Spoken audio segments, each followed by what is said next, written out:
அரசன் படத்தோட ஒரு ஃபோட்டோ ஒன்று விட்டுருக்காங்க ப்ரோ. அதுலேயுமே சந்திரா, அரசன், குணா, இந்த சைடில் வந்து வேலு 4 பேருமே நிற்கிற மாதிரி ஒரு போஸ்ட் ஒன்று விட்டுருக்காங்க ப்ரோ. அவங்களுக்கு ஒரு இதுதான் இந்த டைமில் வந்து அடுத்தடுத்த அப்டேட்ஸ் விட்டுட்டே போகணுன்ற ஒரு இது.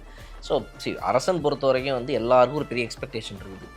சிம்புவோட கரியரில் வந்துட்டு இங்கே போனார், அங்கே போனார், இப்படி ஆனார், அப்படி ஆனார், என்னடான்னு பேசும்போது சின்ன பூஸ்ட் வருது. அது செக்கச்சவந்த வானமாக இருக்கட்டும், தக் லைஃப் ஆகட்டும். பட் அதெல்லாம் பத்தாது இல்லை.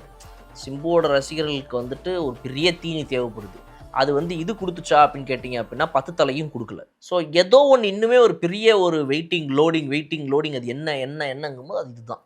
இதை தாண்டி இதை விட ஒரு கிரேட்டஸ்ட் கம்பேக் வந்துட்டு நிஜமாக வேறு யாரும் வாய்ப்பு இல்லை. ஸோ திஸ் ஷுட் ஒர்க்குன்ற மாதிரி எல்லாருமே மேனிஃபெஸ்ட் பண்ணுறாங்க. சிம்பு ரசிகர்கள்லாம் இப்போ வந்துட்டு எல்லாரும் தினமும் காலையில் எழுந்திரிச்சு பிரார்த்தனை பண்ணுறதே அரசன் வந்து அசத்தலாக வரணும் அப்படின்றது. ஸோ அதனால் எக்ஸ்பெக்டேஷனை கொஞ்சம் கொஞ்சமாக ஹைப்பை இன்க்ரீஸ் பண்ணிகிட்டே போயிட்டுருக்குது. ஸோ அதுக்கேற்ற மாதிரி அந்த ஷூட்டுக்கோட ப்ராக்ரஸ் நல்லா தான் போயிட்டுருக்குன்ற மாதிரி அப்டேட்ஸும் வருது. ஸோ வெயிட் பண்ணி பார்ப்போம். Wait for more updates.